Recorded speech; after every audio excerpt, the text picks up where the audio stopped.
Hello, welcome to the podcast. This is Ep.2 on This Week Inside the New York Knicks, the coolest podcast on the net that deals with the Knicks. We only talk about the Knicks. We cover the Knicks 365. Welcome to the show. I am your host, the objective fan, straight out Kings County, New York City's finest, and you know the vibes. So we're here to talk about everything Saturday, September 9th to Friday the 15th. So that'll be what we're talking about this week in the off-season edition, Ep.2. Definitely, if you're watching on YouTube, hit the subscribe button so you can stay up to date with all the videos, all the episodes. We have an action-packed episode. On this episode, we're going to talk about the Team USA debacle. Yes, we're covering the previous rounds of Team USA and Team Canada's journey and the World Cup because we have Knicks on those teams. So we did a great job talking about that. We'll go over IQ's contract a little bit. Then we got Giannis. More rumors to the Knicks. More experts say that that's looking like something that can manifest whenever Giannis becomes available. We're going to talk about John Starks and what he said about Draymond Green, Joakim Noah, and helping Derrick Rose out with him and his wife. And then I also got some stuff that I got an article that I missed from last week, and then we'll get into some June and July just to stay caught up. So this, like mentioned earlier, this show's about documenting the Knicks, literally covering the Knicks 365, giving you a place that you can always refer to and come back to reference or anything that happens in the history of the Knicks. This show is really in depth. Of course, I am looking for a co-host, someone to bounce ideas off of and rap with. I don't need these headphones. Take these headphones off because it's just me. But yeah, I would love to have someone to talk to and just help me unpack these stories, right? And it's something that you have to be a Knicks fan for. So I don't just want someone who wants to do a podcast. You have to bleed orange and blue, like the merch. By the way, check out shop.theobjectiveknickfans.com to get your merch. I'll put the link in the description of the video so you can check it out. But you got to bleed orange and blue if you're going to be a part of this podcast. Anything else from the notes? Oh, also, I'm working on the website. That's a work in progress. Kind of a one-man show. And so what I want to do is I want to create a resource where people, like I said, if anyone wants to reference the 2023 offseason, all they would have to do is go to the website, click on 2023 offseason, and you literally get a list of everything that happens and what we cover in each episode. So, and this podcast, you will only need to watch this podcast and you'll be up to date with everything Knicks going forward. So I'm doing catch up because I was supposed to start this podcast. Before we get started, I do want to give a brief, big shout out to the Jets because we definitely lost our superstar quarterback. I mentioned in episode 1 that I was looking forward to the game, so I figured that I start the podcast. Let's get into research mode, talking about the Jets. Oh, by the way, I do have the Cash App on this screen. If you want to send a donation, you can to the Objective Fan. I'll leave it up there. Sometimes I don't like to start the show with it because I'm not begging for Cash Apps, but this is an independent show. If you want to support, you can. But I do want to talk about Spike Lee's quote. So Spike Lee putting the pressure on, this is why they say New York City is a tough place to play because Spike Lee already coming out with the fire. So Spike Lee on Monday night, he said it was a disaster for the Jets. I mean, literally, Aaron Rodgers came out and played 3 snaps, season over. Never even got to do anything. And, that's kind of sad. But this is what Spike Lee said. Spike Lee, and I'm highlighting it so you can see it, told the Times, but we got the Knicks, though. We're going to the conference finals at least. And I have full belief. Oh, boy. So Spike Lee, he's jumping out the window early. Last year it was Chris Childs. I did a video on that on the channel where Chris Childs said that last year the Knicks were going to the Eastern Conference Finals. I always had us going to the second round.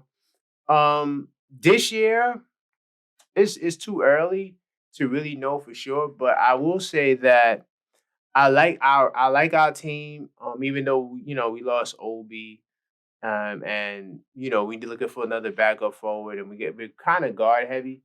But I think that the Knicks, moves can always be made. It's not over. I think the Knicks have a good shot at doing something wonderful this year. I'm not sure about the East Finals just yet, but let's get to the World Cup. So we're in research mode. Latest on Knicks FIBA World Cup, RJ Barrett shot secures bronze medal for Canada as USA fails to medal. Now, someone posted on Facebook. And another thing too with this podcast, I give you the word on the street as well. I don't have much word on the street for this week's episode because we're still in off-season mode and people are talking crazy.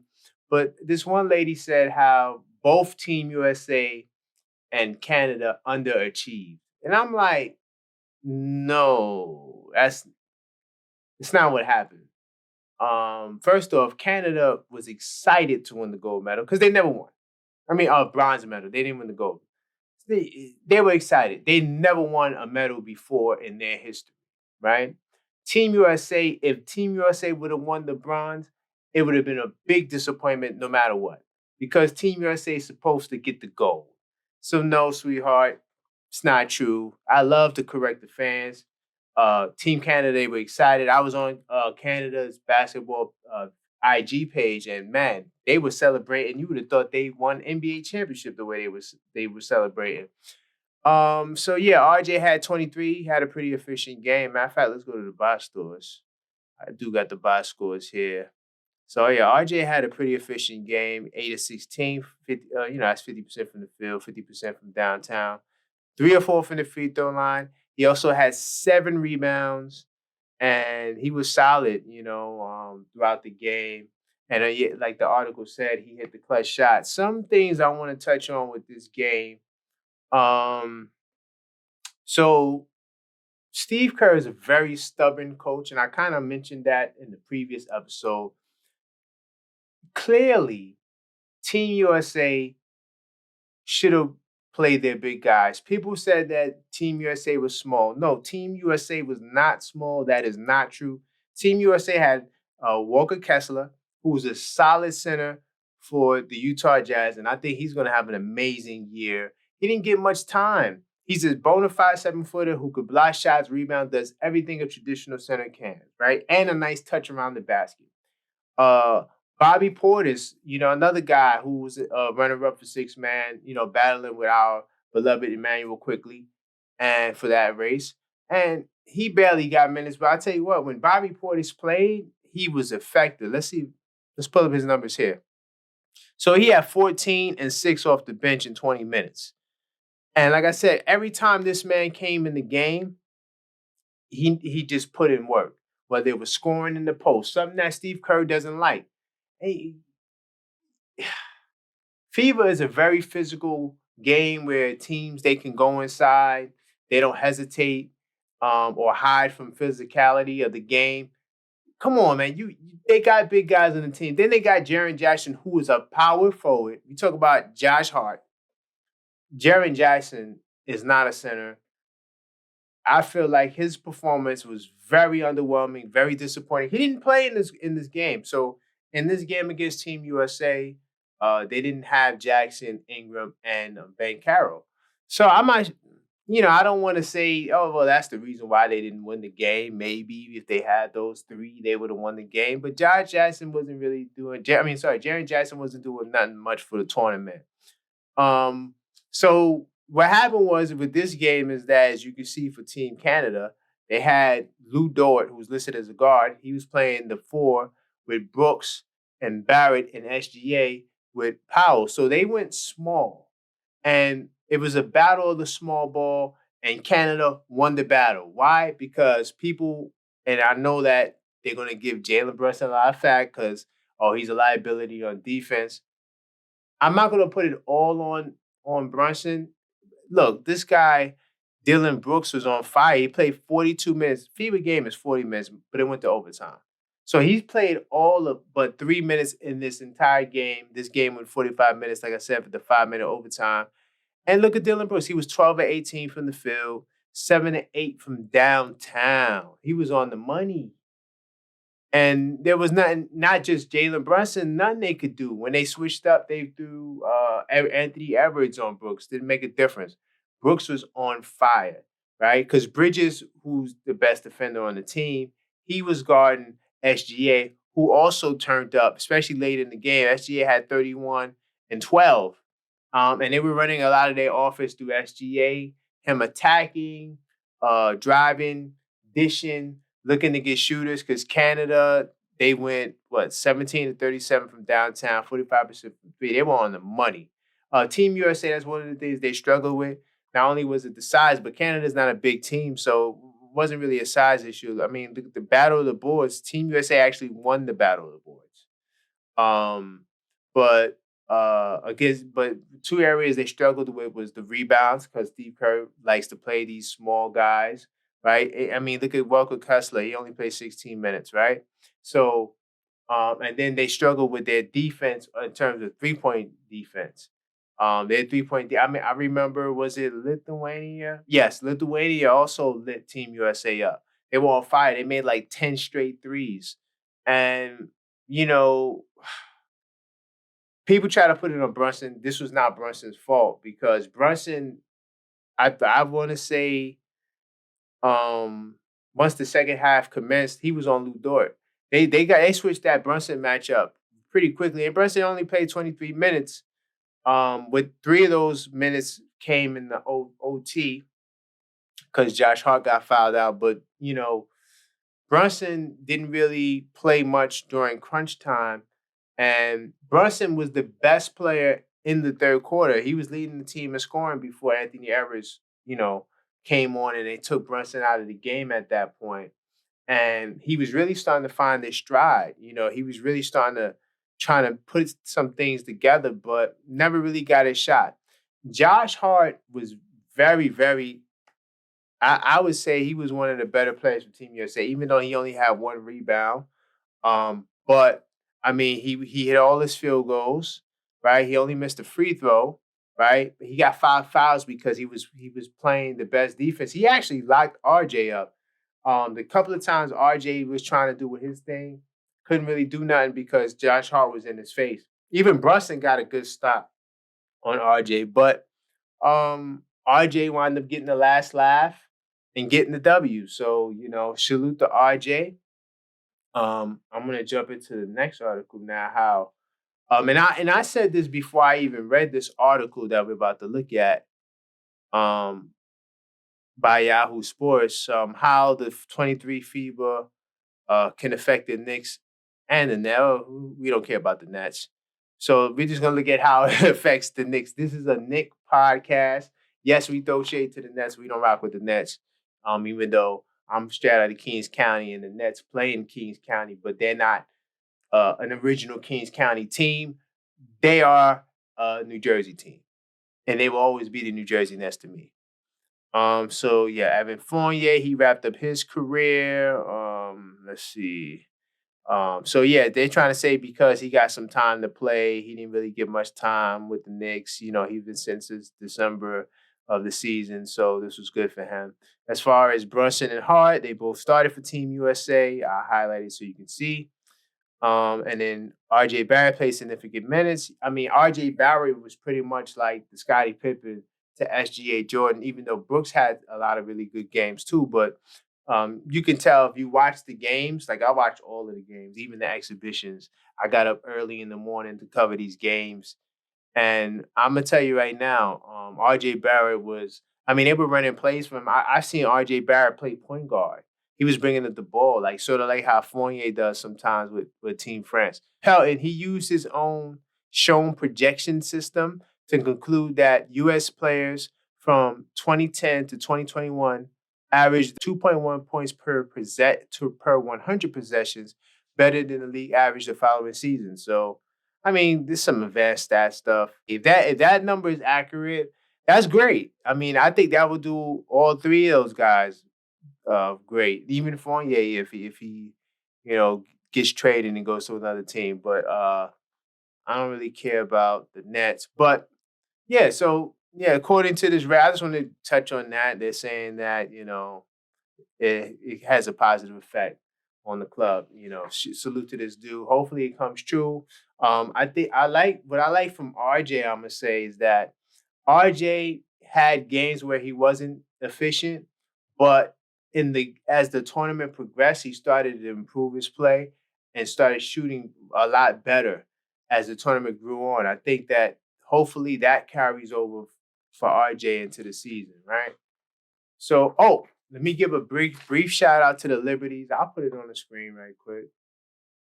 Salute to the New York Liberty. They won the first game. I think they're the second seed in the WNBA. Now I don't really watch too much WNBA. Don't shoot me.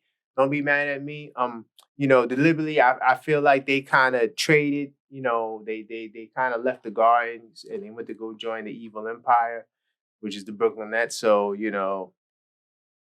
just to throw in a little friendly shade. But no, salute to the Liberty.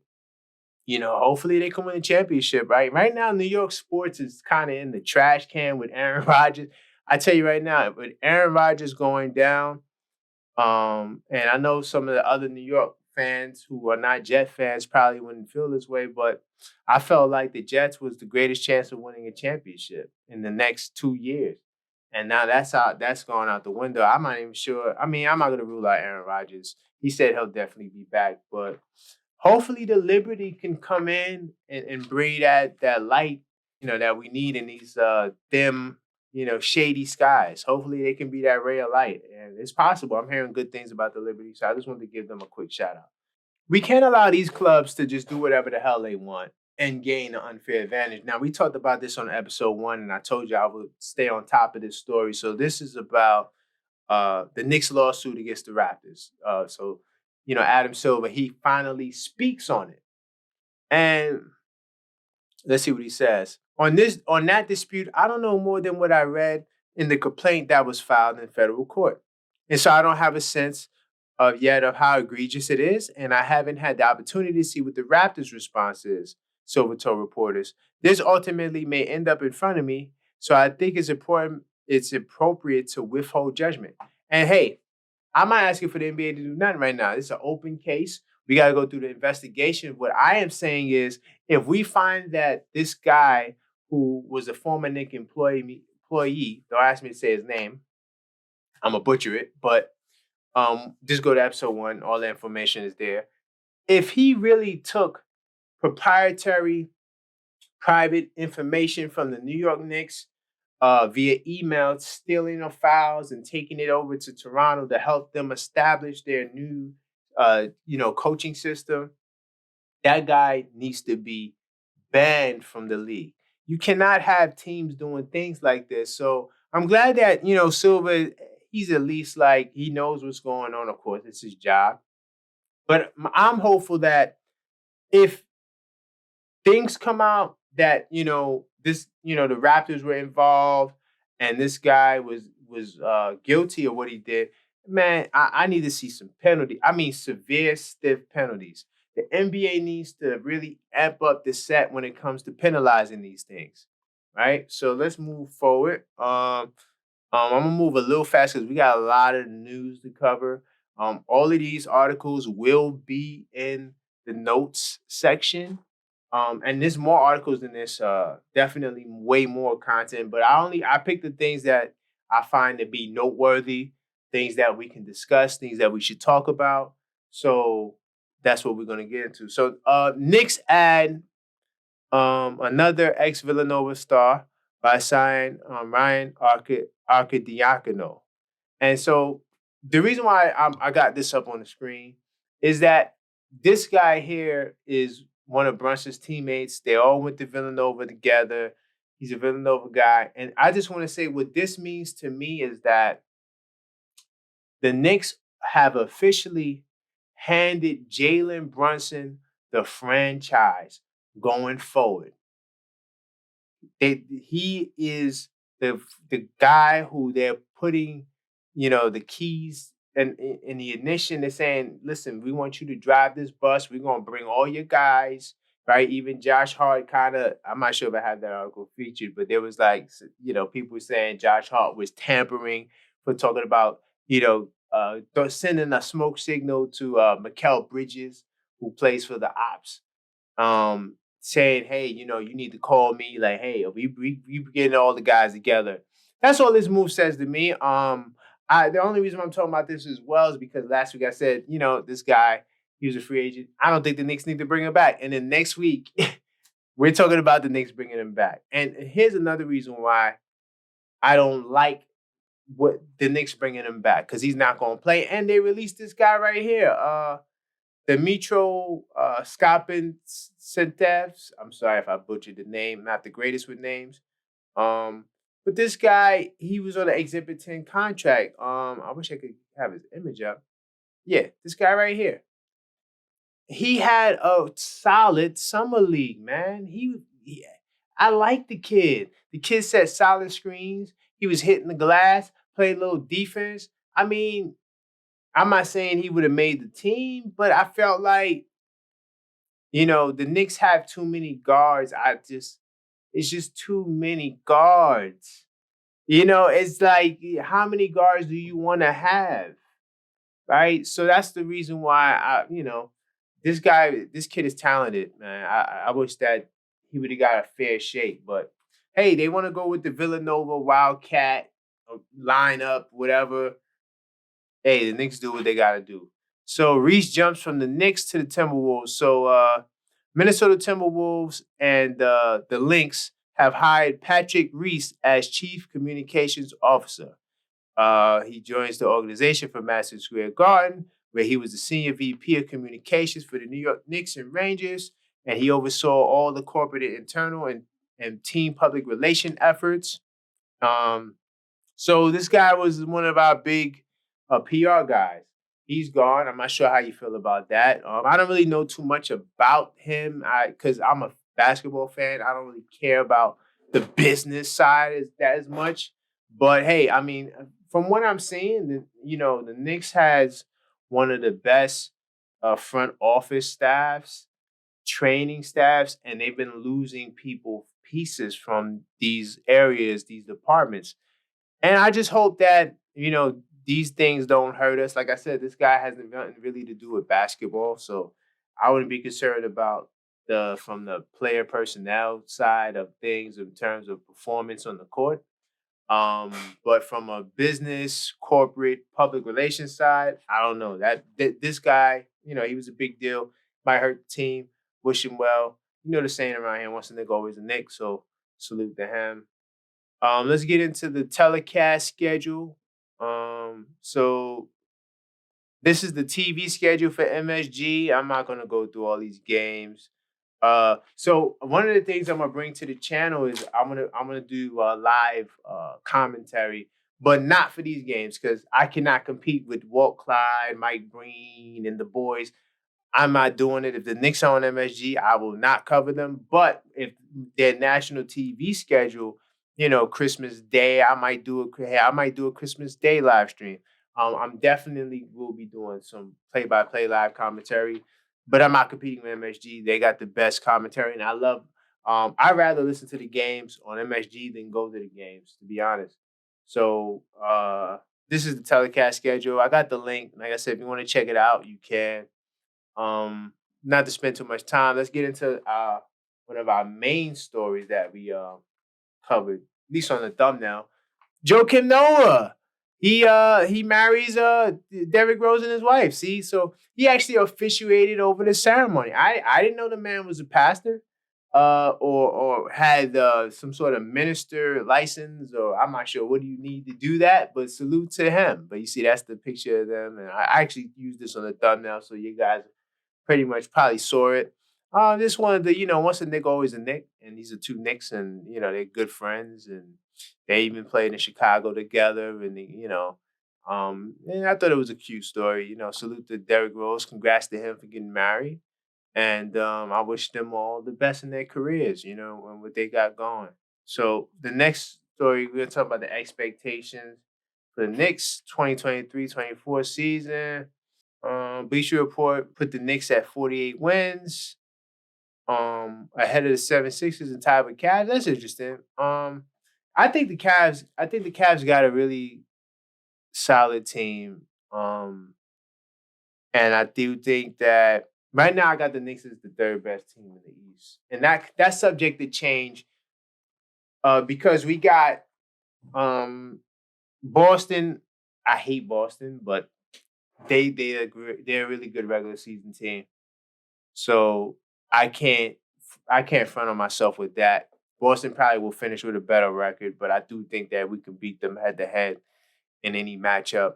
And in Milwaukee, I think Milwaukee, especially if they're coming back with a healthy Giannis, it'll be kind of a little too fanboyish to put the Knicks over Milwaukee. Especially when they dominated us last season, and they pretty much come back with the same exact team. I know they got a new coach.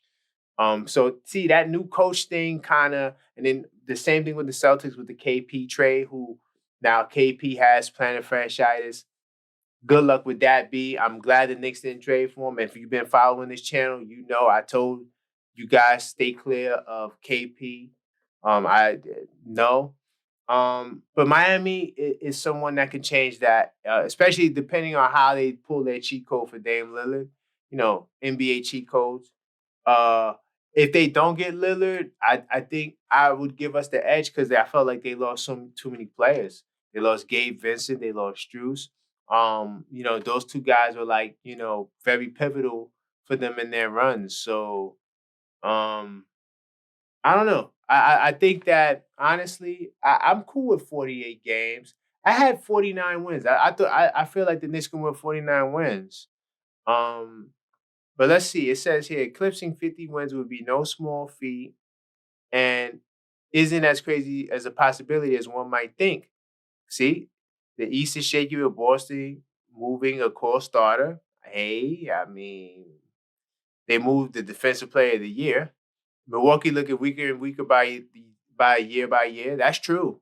And we got to see how they're going to look with their new coach. And to be honest, we should be rooting for Milwaukee to fail because we're going to get into some rumors. But hey, that might be benefit. That might lead to a superstar power forward coming our way. And then Philly dealing with another. Yeah, and Philly's another team who I got falling because, they got a James Harden situation. So yeah, I think the Knicks can win 49 games. If they get 50, I wouldn't be surprised. But I'm looking at 49 games for the Knicks. What do you think? Let me know in the comments box how many games you think the Knicks can win this year. So let's move forward. I'm just looking at my notes. Thank you. You know what? If you're watching the video at the 30-minute mark, halfway through the episode, listen, man, I appreciate you for riding with me. I do this podcast to help, stay, keep everyone abreast of what's going on with the Knicks. Like I said, this is about 365 coverage of the Knicks. This podcast is a time capsule. It's going to age like wine. I plan on doing this for as long as I'm doing this Knicks stuff. I love it. I mean, I do this anyway. I keep up with everything that goes on with the Knicks. So now it's just putting it in the podcast form is pretty cool. Like I said, I'm looking for a host. If you're a Knicks fan and you got a decent setup or at least a good phone setup, and we could build from there, we can do this podcast together.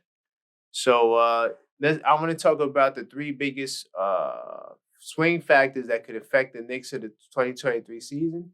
So let's see what they're talking about. And this is written by David Vertsberger. Salute to him. SNYTV. Hey, look, if you guys are hiring, I'm your guy. I cover the Knicks. This is what I do. If you need somebody to do Knicks coverage, I'm the guy. One sticking point to the Tom Thibodeau era Knicks has been their spacing offensively, led by shaky shooting stars. So 3-point shooting. I think that the Knicks got good 3-point shooters. DiVincenzo can hit down. He can hit the 3 ball quickly. Grimes, Brunson. RJ is working on that. Randle. Randle had a decent year shooting the 3. Everybody can shoot 3. Even Hartenstein, who's a 7-footer. I think that, last year Jalen Brunson was he's a new player. Him and Hartenstein. So it takes time for guys to get adjusted and acclimated, and I think the Knicks will be better 3-point shooting next year. Player development, I think the Knicks player development has been solid. You know, I think we all expect RJ to get better, and we feel like his efficiency hasn't been too good at times, but I think he's adding to his game every year. Same thing, Immanuel Quickley is adding to their games. They got Miles McBride and Jericho Sims.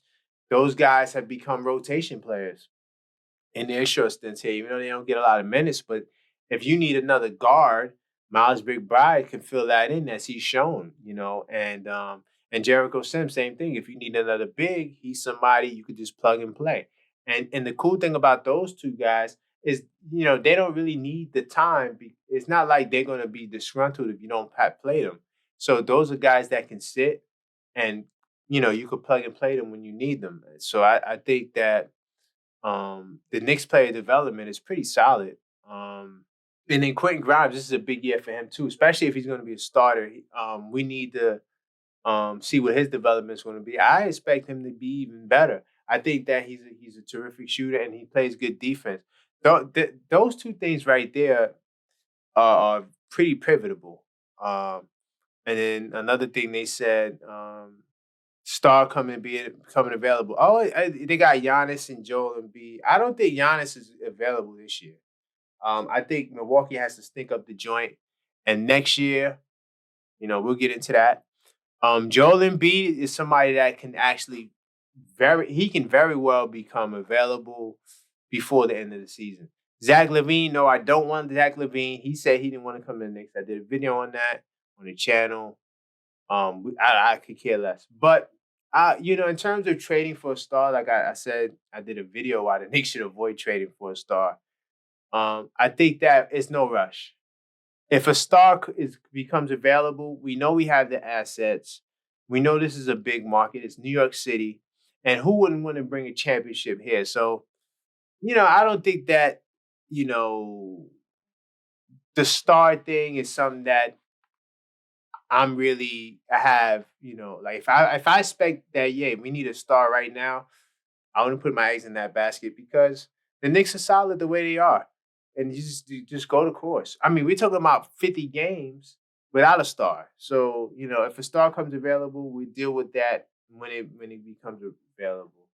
And then, yeah, this is a perfect segue. I like how I do my show notes because it leads right into see. So, all right, so this is a Knick insider or a Knick analyst guarantees the Knicks get one of these three big names. So after years of dysfunction, Knicks have stabilized themselves by making the playoffs in 2 of the last 3 seasons. They only won 1 playoff series. Appears the franchise may on the same page, right? So Bill Simmons, oh Lord, this is a guy who I actually got a video that's like approaching probably 8,000 views. Man, he was throwing some shade to Jalen Brunson, and let me tell you something. I am a defender of the Knicks. I am the objective fan, so I don't just jump out the window. If you're saying something that's out of pocket, yeah, I'm coming for your head. And I felt like he said something that was out of pocket. He was trying to say that Austin Reeves and Halliburton were the best players on the World Cup team. And I strongly disagreed. I thought Anthony Edwards was definitely the best player on the team. And I had Jalen Brunson as the second best player on the team. Why? Because he was the leader of the team. And so Bill Simmons took his shot, and then Reeves and Halliburton were getting all the minutes, and they lost. So I don't even want to go there, but this is the same guy now. He's trying to say that Giannis, Embiid, or Mitchell will be on the team for a year from now. Now, I tell you what, Embiid and Mitchell right now, as it stands, between the weeks of the 9th of September to the 15th, I would say that Mitchell and Embiid is probably more likely than Giannis, because Giannis is going to take the whole year to see where Milwaukee is, and then he's going to what out, especially if they, underperform and lose to the Knicks in the conference finals or something like that. right? But yeah, he thinks these 3 stars will be available to the Knicks, or in the Knicks uniform.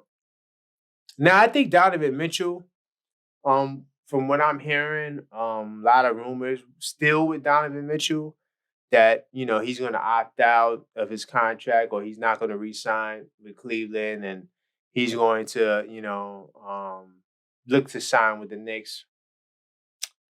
And I know this might not be a popular opinion, but honestly, I don't want Donovan Mitchell. I'm good. And the reason why I say that is because I feel like him and Jalen Brunson is the same player. And to have those 2 guys on the team, I just don't think that the balance will be correct.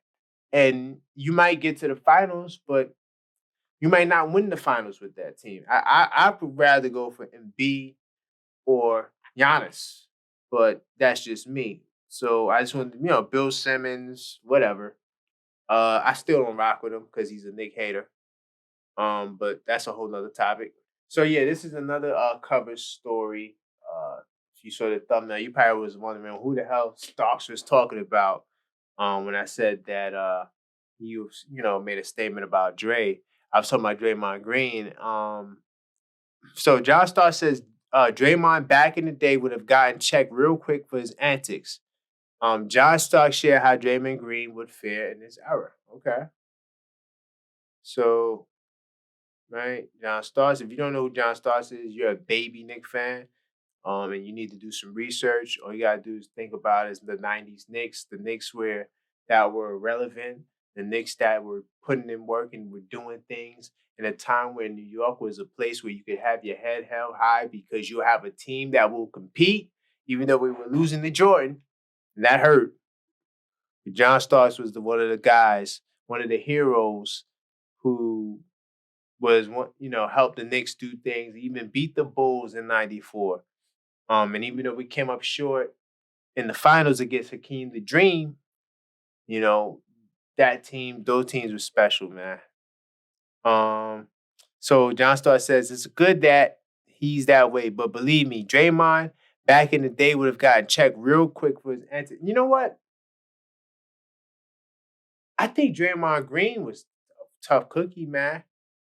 And then the article talks about the '90s. I can talk about. I don't need the article to tell me about the '90s. I'm gonna say this. I think Draymond Green is a tough cookie. And his mentality and his ability to be physical, I think he would have been all right in the '90s. I think he would have gotten his respect. I think that he probably wouldn't. He probably would curve some of the antics because during those times, you had to fight. And the punishment for fighting wasn't as severe as it is now. That's why you don't even really see fights in the NBA anymore. But especially after the Malice in the Palace, they really, if you look at the fights that will occur right before the Malice in the Palace, Cass was getting it in. I mean, you've seen fights all the time. It wasn't that big of a. You might get one game suspension. You might get ejected. That's it. So first off, kudos to Starks because if there's a guy who could tell or say what one player would have to do, because he's talking about his era in time where he was prolific and he played with a team that garnered its respect and literally the 1995 was it the early? Anyway, one of those early '90s Knicks team literally changed the rules because of the physicality, the level of physicality that the Knicks play with, that the league had to change the rules to make it less physical because the Knicks were literally beating dudes up. More in particular, Michael Jordan. Anyway, that's a whole nother topic. But the '90s was a very tough physical era. Guys would hit you. You got to hit them back. They'll go after you. You're talking about Charles Barkley. You're talking about Karl Malone. talking about the enforcers, Charles Oakley, the Davis brothers in Indiana, Dennis Rodman. Oh man, you're talking about an era in time where no one is backing down. You couldn't back down. There's no backing down. So it's like a league of Draymond Greens, to put it that way. And maybe Starks knows more than what we know. His Starks is a former NBA player, and I give the NBA players for sharing their experience. But I think Draymond would have been all right. I think Draymond is a tough guy. But that's what this article was about. If you want to read more, you can. But yeah, I know what the '90s was. That's the '90s is my era. So we got some rumors too. Let's get into the room.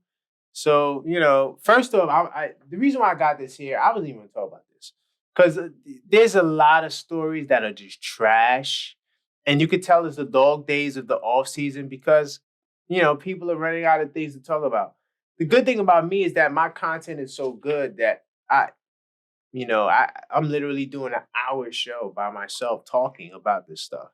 So I gotta stomp these things out before it progressed into a force. You gotta stomp out the small, smoky little flare ups, so that way it won't be coming to a huge forest fire. I think that once again, uh, Bogdanovich is a talented player, but he's another wing. We have too many wings. We don't need another wing. Why are we proposing this on September 11th? Oh, September 11th. Yeah. By the way, September 11th is always, as a New Yorker, is a time that we always memorialize and we praise the heroes, the first responders, the people that helped and did what they had to do to try to get people out the area out into safety. So salute to that, September 11th. For someone to write this on September 11th when you already know what the Knicks roster is looking like, and then look at the trade. They want to trade Evan Fournier for Bogdan Bogdanovic. Why would I trade a guy who I'm using as a trade piece or bait for a star to help balance contracts? Why would I give this guy up for a guy who's another wing to add to the huge collection at this point? It's a huge collection of wings. I mean, if we needed a wing, I would, the kid is talented. But we don't need him. So please let's stop talking about it. This is not a rumor, but this is confirmed. Kevin Knox will be with the Portland Trailblazers. Once a Knick, always a Knick. Salute to him. Just wanted to give him some shine. He spent 3 years with the Knicks before he was traded off for Cam Reddish in Atlanta when he was at Atlanta. So, salute to Kevin Knox, getting opportunities. I love to see that. Let's move forward. So this is another story. I think every week we're gonna talk about Immanuel Quickley. Nothing really I want to cover it from this article, but I do want to highlight this part here. An executive told Heavy Sports, we don't know who the executive is, not to say that people who are anonymous sources aren't credible. It's just, you kind of got to take it with a grain of salt. Because, hey, reveal I know they technically can't because as an executive, and I learned this from Magic Johnson. He made a comment on another player, I can't remember who it was, and he got fined for that. So as an executive, you can't publicly talk about players that's not on your team. So one NBA executive said that the expected asking price for Quickley will put him in the range of what Brunson got. This might be my next poll. Does Quickley deserve Jalen Brunson money. That's crazy. At first it was uh 90 million, 85 million to 90 million. But now we're talking about a 9-figure deal. And that's crazy. That's why I got his picture on the thumbnail. I love you, man, but you're not worth Jalen Brunson money, family. I'm sorry. He's not. Especially when you're already spending, like I said this already, you're already spending over, hundreds of millions of dollars on backup guards. Why would I give another backup guard $100 million? Just doesn't make no sense right now, at least. Maybe Quickley can have a good year, some crazy things happen, and now we just decide, hey, let's bring the kid back. Let's see, what's each Knicks player's goal should be for the next season? Mitch Robinson, they say he should shoot career high from the free throw line. That'd be great. Because I think that's probably the only area in Mitch's game that he desperately needs to improve. And he could add like at least 2 or 3 points to his average just by shooting a little better from the free throw line. I agree with that. Julius Randle, keep a level head. Okay. As long as that's the same thing you would say to Luka Doncic, I'm cool. Luka Doncic got way more techs, and I'm not sure about suspensions because I don't think Luka got. I don't think he got a suspension. He almost did, but they rescinded it. But Julius Randle does not get as missed techs as Luka. So as long as we're gonna call everybody gets their stuff called out, I'm fine. Quentin Grimes improve pull up shooting. That would be nice. Only thing with the pull up shooting is with all these, with the big three and Hart even, getting some touches and quickly lighting it up, and even Dante DiVincenzo, how many pull ups, opportunities he gonna get? It would be nice to see him add that though, because it's a good weapon to have as a pro. Yeah, RJ Barrett, is always gonna go back to efficiency with shooting. I agree with that. Yeah, so far, Yahoo's on the money with this. Jalen Brunson increases usage percentage 30%. Okay, I mean, yeah, that's gonna help. Attempt 4 free throws a night for Quickley. I don't know. You know what hurt Quickley? I ain't gonna lie. That whole flopping rule. Where him and Harden used to, head fake and get guys in the air, head fake get guys in the air. They kind of took that away. And ever since they did that, Quickley hasn't really been as aggressive at drawing fouls to get to the line. So, yes, Josh Hart, I would say that's his only thing. Even though he does shoot threes, um, I do think that shooting more threes can help expand his game, especially if he's a starter. We don't really know who's going to start right now. But I do think that that's a good point.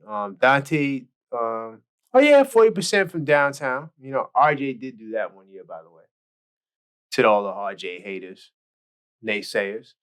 Hartstein holding assist to turnover ratio of 2. Hey, that's a good one. Hartstein is a talented passer for a big guy. He could also shoot the 3 ball. Also crashes the glass. Also block shot. I mean, I think I would say probably get some more blocks, but I think that assist to turnover ratio is pretty cool. So what do you guys think? Is Yahoo Sports on the money? I agree with like 95% of what they said. I think that the goals for each of these players, if they were to, achieve these things, the team will be a lot better and their games will expand as well. So the next and final article for this week's episode, or for this portion of the show, would be this here, ranking team assets for the 23-24 season. Which team has the most valuable pieces? So they got OKC. I agree. OKC, I mean, look at this. SGA's 25. Chet Holmgren. We didn't really see him yet, but he's only 21. Jalen Williams, another young dude, 22. Josh Giddey, I like Josh Giddey. He's only 20 years old. Lou Dortz, who just got a bronze medal with SGA, 24. That's a great young core. Now the Spurs at number 2, I debate that. Um, I like Keldon Johnson. I even like this kid Jeremy Sohan. Of course, Wemby's Wemby. Um, Trey Jones, I like Trey Jones. Rockets is pretty talented. I might, because of Wemby, no, only because of Wemby. All right, we'll keep them at number 2. But I like the Rockets, man. I think the Rockets is deeper with their talent, though. I think the Rockets might be the deepest with their talent. I mean, look at this: like Jalen Green, Jabari Smith, Singram. Well, Fred VanVleet is not that young. Dylan Brooks, okay, 27. Amin Thompson, one of the Thompson twins. Tyree Eason, Jason Tate, Cam Whitmore. Yeah, that's a nice little group. Pelicans, yeah. Pelicans out is actually who I would put over Spurs. Because they got Zion that match Wemby. Ingram's only 26, Herbert Jones, Trey Murphy. McCollum, no. Valanciunas, they're in their 30s. But I like Jose Alvarado. Celtics, yeah. Celtics, because all they guys are in their 20s. Besides Brogdon's the only one that's over. But guess who's number 6 on the list? New York Knicks. We getting our respect, man. We getting our respect. How many teams are here? So this is what the top, or they just ranking the entire league? Yeah, so it looks like they're ranking the entire league. So based off of the entire league, who has the best assets? The Knicks, our beloved Knicks, they come in 6th place. All right, we know what we got. Basically, the whole damn team. Everybody's young. We don't got nobody over 30 on this team, I don't think, besides Fournier. But Fournier might be up out of there. So, yeah. And then they got the Jazz, who also got a nice little team, too, with John Collins, their addition. But yeah, the Knicks number 6 on the list. How you feel about that? That's why I added it. Because I missed that last week, and I thought that this was a good one. This is the June news that I didn't get to cover. So yeah, Josh Hart, he opted in, as you know, and then he, of course, later on, I'll get to that until a later episode. He got his $80 million extension. Let's go. Let's see. Julius Randle in the month of June, he also had successful knee surgery. I'm sorry, ankle surgery. People were getting on Randle in the playoffs, but the man was hurt. The man was hurt. Why are we coming for Julius Randle? Stop it. He played hurt. That's why he didn't have a good playoff, but he had successful ankle surgery, and he should be ready for training camp. You know, that's basically what they're going to tell you in this article. You could read it if you want. Scott Perry is up out of there. I mentioned earlier with the loss of another executive in the franchise. So Scott Perry's another, he actually was dealing with player personnel, scouting, and things of that nature, recruiting. So he will be missed. Remember, I covered actually that same month. They wanted to look at Bob Myers, or at least there was a rumor that Bob Myers from the Warriors. But Bob wanted he wanted a big job. So Miles McBride, they extended him for $1.8 million. Look at the deal. I mean, if you just go when you get a chance, go to Sports Track on any website that's going to give you the Knicks contracts, and just look at what these players and how the job that the Knicks front office is doing. So they were able to get they had a team option on McBride which they exercised. I know McBride eventually is going to have to get paid, but at least right now, while we're trying to build, it's good to see these guys locked up. Of course, Jacob Toppin got the Exhibit 10. I believe he's still on that. I think they're going to bring him to camp, even though they traded his brother. They were trying to say Obi's future changed. No, his future didn't change. I do want to talk about this, and because we're getting down to the wire, approaching that 1 hour mark, I don't like to go too further than an hour. But Stephen A. wanted to not fire. He didn't say fire Tom Thibodeau. See, I'm fair. Salute to Stephen A. Smith, my mentor, who I haven't met, but he's someone who I follow very closely. And once again, I have to disagree with him. First off, you can't call for a man. What he said it was that Tibbs' contract is coming, his extension is coming up, and instead of giving him the extension, how about we just sever ties and then go after Ty Lue. That's basically what he was saying. I disagree with that. I think that, especially if the Knicks, go to the second round, conference finals, things of that nature, you can't just cut ties with Tibbs at that point. He's given us the most success that we've seen in 10 years. And if he goes to the playoffs again this year, especially if he goes to the second round and beyond, this would be one of the best playoff stretches we've had going back. You had to go back to the early 2000s. So I disagree with Stephen A. Smith with that. You can't fire or get rid of Coach Tibbs just yet. So the Knicks front office, they're doing a great job. We're not just running to trade for anyone. This Paul George trade that was pending, it was a rumor. The Knicks, they had a deal allegedly done in terms of pieces that are involved. The 8-time All-Star is looking to cash in this offseason because he's eligible for a contract extension worth a maximum of $220 million over 4 years. If he doesn't receive a new deal this summer, he can decline his option for next season. And while George is one of the most talented two-way wings in this league, his recent injury has made him a risky player to commit to. 33, he hasn't played 56 games year after year. This coming up a strong season. And so basically, because of this request from Paul George, the Knicks declined the trade. Knicks didn't want to give him the money. I have another source I might replace with this. But yeah, so the Knicks, they had a deal for Paul George. They just didn't want to give him the crazy price extension.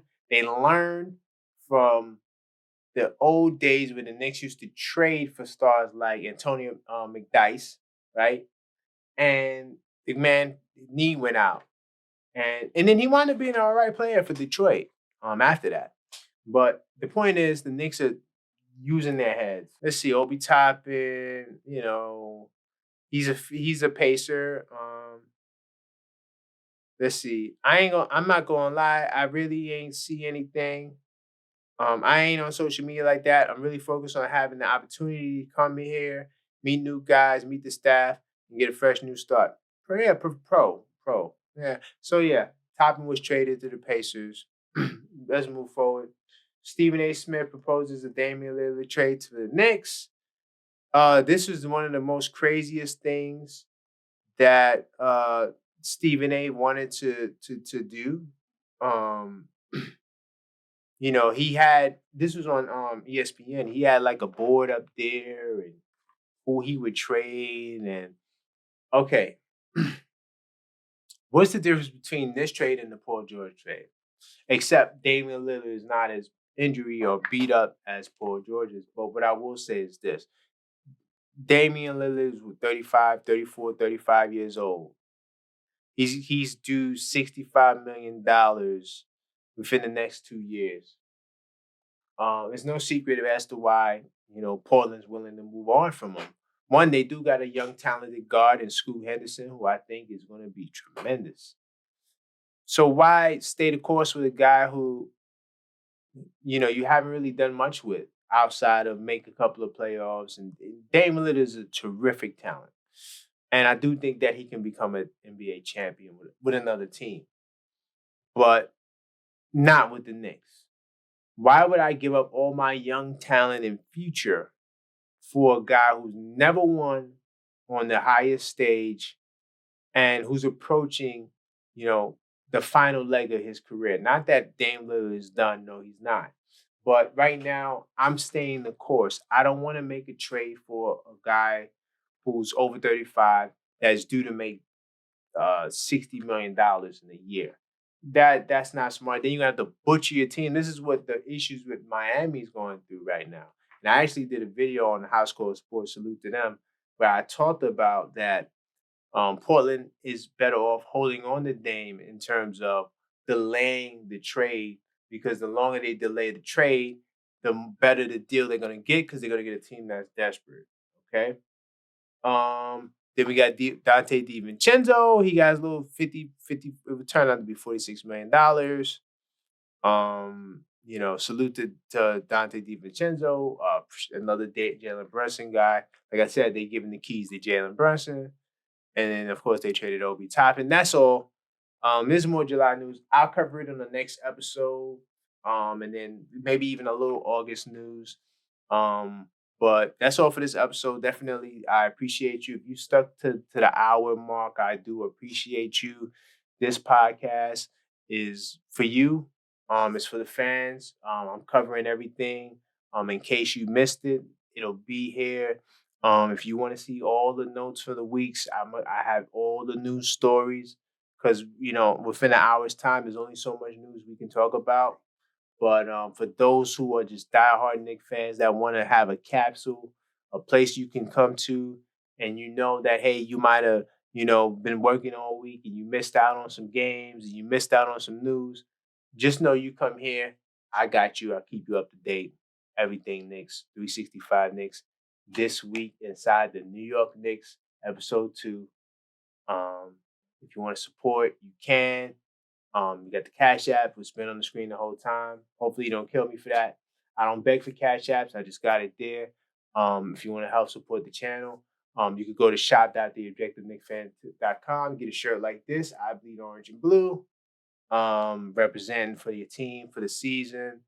And then, just subscribe to all the platforms. They're everywhere. TikTok, the Objective Knicks Fan, IG, Threads. We're on Twitter too, Objective Fan, but I'm about to do something different with Twitter. Facebook, everywhere. And that's all for this video. Until next time, let's go Knicks. Check out the brand new, hottest Knicks fan store on the net. Shop.theobjectiveknicksfan.com. And we got the brand new I Bleed orange and blue t-shirts. We got them in white. We got them in black. Shop now on the website to get yours t-shirt now. We have them in all sizes. We have them from small to 3X. We also got the hate disseminated by naysayers and how mad it inspires players to push forward. Rep your team this offseason with style and pride. And you can get your shirts now. We will be launching a 10% discount. So get yours now, exclusively on shop.theobjectiveknicksfan.com.